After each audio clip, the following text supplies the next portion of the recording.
Donc, j'ai 48 ans, je suis médecin anesthésiste réanimateur médical, MIR, EMAR. J'exerce depuis 2016 à temps plein dans une clinique chirurgicale privée à but non lucratif. J'ai fait la première partie de ma carrière à l'hôpital public en réanimation médicale et en anesthésie à l'hôpital de Tourcoing. Aujourd'hui, mon activité est principalement dédiée donc à l'anesthésie et au périopératoire dans mon établissement privé à but non lucratif à Hénin-Beaumont dans le bassin minier, au pied des Terrils. Et j'ai aussi une activité supplémentaire sous forme de garde en régulation médicale et en SMUR à l'hôpital d'Arras, à proximité de mon établissement, là où j'exerce en tant que vacataire, ce qui m'a valu d'être élu APH. L'établissement dans lequel je travaille est orienté vers de la chirurgie lourde et principalement carcinologique. Et donc, en fait, dans le bassin minier, dans le Pas-de-Calais, les hôpitaux ne sont pas forcément en très grande forme. Les hôpitaux de Lens, Douai, ce n'est pas forcément très facile au niveau des plateaux techniques et notamment des blocs opératoires. À Hénin-Beaumont, on fait de la chirurgie lourde, de la carcinologie digestive, urologique, gynéco. Et voilà, donc on a une activité avec des patients extrêmement lourds. Et on a un service d'urgence également dans la structure ouvert 24 heures sur 24 qui participe à la prise en charge du bassin minier, des patients du bassin minier. Donc on a à la fois une activité un peu spécifique chirurgicale et à la fois on participe à la permanence des soins pour tout le territoire.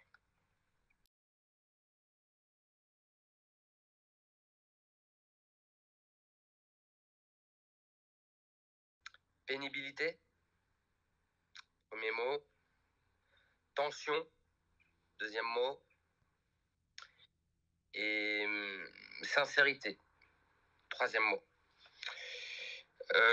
Pénibilité parce qu'il y a une pénibilité qui est retrouvée systématiquement quand on discute avec les professionnels qui exercent dans les hôpitaux, qu'ils soient médicaux ou paramédicaux. C'est un exercice qui est parfois pénible par manque de ressources humaines ou par organisation des établissements en question. C'est quelque chose qui revient fort et c'est souvent la clé d'un manque de mesures appropriées pour garder le personnel. Donc, voilà mon premier mot. Le deuxième mot, c'est tension.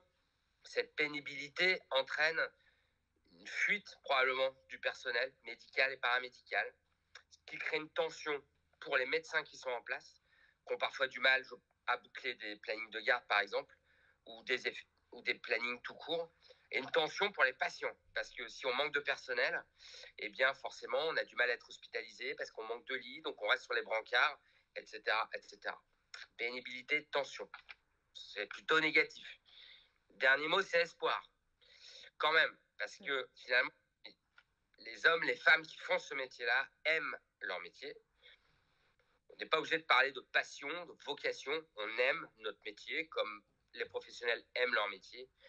Et cette sincérité, probablement, nous maintient un peu en vie, là, dans les situations où c'est le plus difficile, et nous permet peut-être de garder un peu d'énergie pour mener des combats d'amélioration. Voilà, donc la sincérité du personnel médical, du personnel soignant qu'il faudrait écouter, cette sincérité qui n'est pas prise au sérieux par les tutelles et les politiques.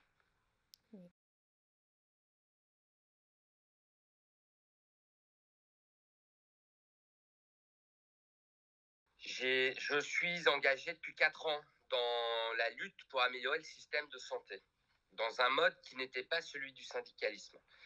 J'ai créé une association qui s'appelle le collectif Santé en danger, qui a vocation à rassembler des professionnels de santé et des usagers, qu'ils soient des médecins ou des paramédicaux et des patients.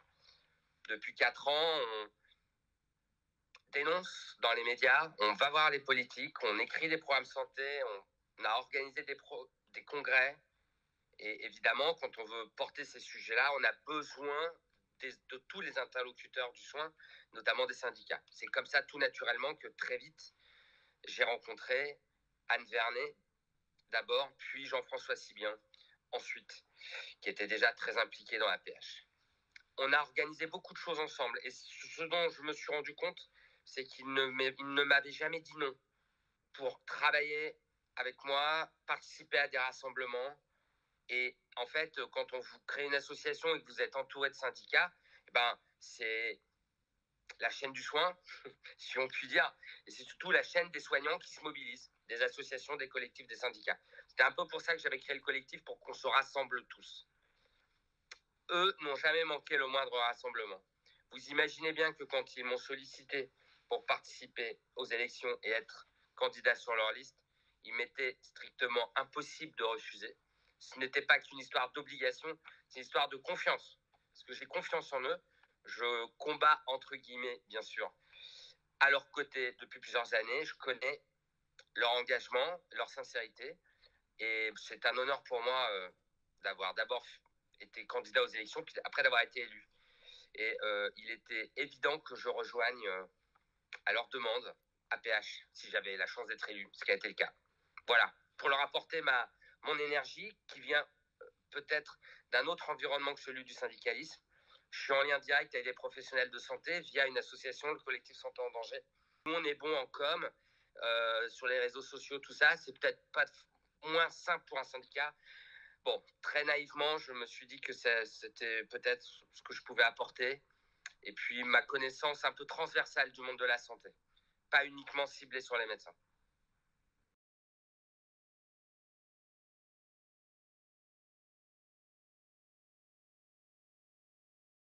Quand on, quand on analyse les dysfonctionnements du monde de la santé, ça peut faire peur vu la complexité du sujet, mais en fait, c'est relativement simple. On se rend bien compte que ce soit en ville ou à l'hôpital ou dans les cliniques, il y a quand même un fil rouge permanent, c'est le manque de monde. La crise, la pénurie de personnel médical ou paramédical. L'origine est double, enfin il y a une double cause. On n'arrive pas à garder ceux qui sont aujourd'hui en poste et on ne forme pas assez de nouveaux soignants.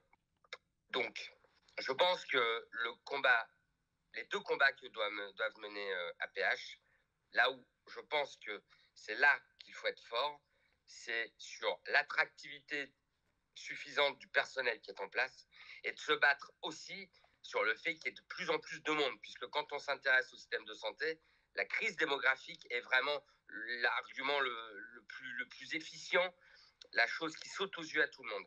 Garantir l'attractivité, ça veut dire protéger les carrières, qu'elles soient bien reconnues, protéger le travail de nuit, protéger une gouvernance avec une partie soignant. Le deuxième point après l'attractivité, c'est augmenter, faire en sorte qu'on soit plus nombreux sur le terrain, à l'hôpital, dans les cliniques, partout. Et là, j'attends APH pour qu'il fasse du lobbying très fort pour inciter le gouvernement, Macron, je ne sais pas à qui il faut demander, d'augmenter véritablement le nombre de médecins formés. On nous enfume avec l'Apertus, on nous a menti avec le numerus clausus, on a tout fait pour en arriver là. Il faut geler le concours de médecine, c'est ma conviction personnelle. Je ne sais pas si c'est ce que doit défendre APH, mais en tout cas, si on ne se bat pas pour former plus de médecins, ça ne changera pas. Je pense qu'APH a un rôle à jouer.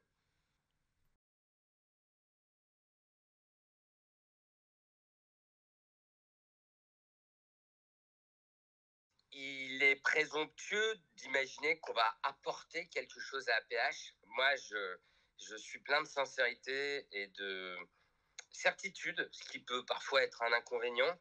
Et je suis un garçon qui essaye d'être le plus dynamique possible. Avant d'apporter quelque chose à APH, je sais qu'APH va m'apporter à moi. Parce que c'est une chance folle de se retrouver à table avec des gens qui sont pharmaciens, chirurgiens, urgentistes, psychiatres, avec qui on peut discuter des combats pour les médecins en leur faveur. Donc, je pense qu'on va s'apporter mutuellement des choses.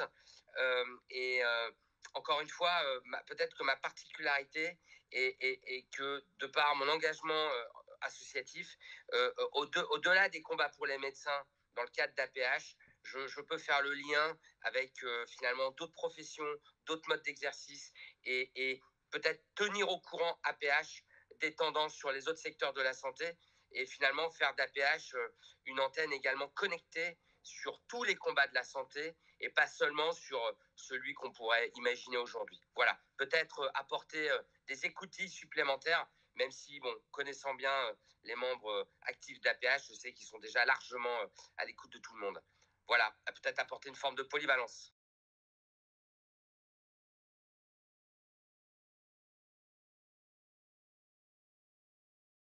Mon image du syndicalisme hospitalier a évolué et je crois que c'est de ça dont je voudrais surtout parler. Et qu'en fait, peut-être que l'image est un peu ringarde il y a quelques années. Et j'ai le sentiment que les politiques ont créé quelque chose d'incroyable. Ils ont tellement fait pourrir une situation dans le domaine de la santé à des niveaux jamais atteints que le syndicalisme hospitalier est redevenu quelque chose aujourd'hui d'assez bankable, j'oserais même dire sexy, y compris chez les jeunes. C'est assez audacieux de dire ça, mais je le pense sincèrement. Et finalement, aujourd'hui, les gens qui se lamentent tous sur l'état du système de santé, de tout ce qui ne va pas dans un hôpital, euh, eh bien, on voit bien que de plus en plus de jeunes n'ont pas peur de l'engagement et que j'ai tendance à penser qu'on est souvent trop résilient en tant que médecin en général sur ces thématiques-là. Et j'observe autour de moi, y compris chez des jeunes, que la résilience, elle est beaucoup plus modeste qu'on pourrait croire et qu'il y a un engagement très fort. Donc, si vous voulez, moi, ce que je voudrais vous dire aujourd'hui, c'est que je suis assez heureux de l'évolution de l'image du syndicalisme et plus que jamais, compte tenu des enjeux d'aujourd'hui, compte tenu de la situation économique du pays qui est absolument dramatique, qui fait que se plaindre est quasiment devenu gênant, surtout quand on peut être médecin. Je crois que les syndicats ont vraiment un avenir pérenne et sont amenés à continuer à défendre les agents qui exercent dans les centres de santé.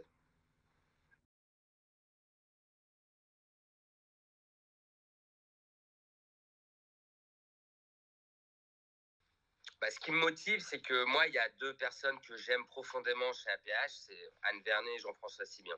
Ce sont devenus des amis importants.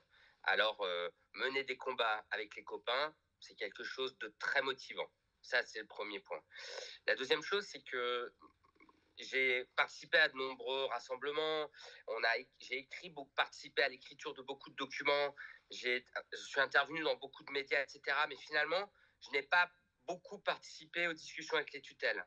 Et ça me motive beaucoup. Parce que je sais qu'avec APH, on ira au ministère, on ira en interface directe avec les tutelles. Et là, je trouve que c'est une strate supplémentaire. Voilà.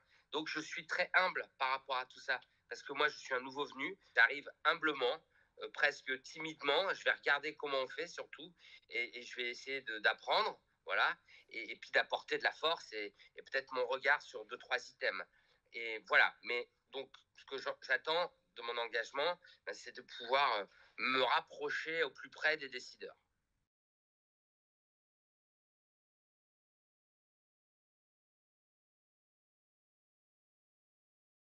Ben, en mot de la fin, je dirais que l'amitié mène à tout, même au syndicalisme.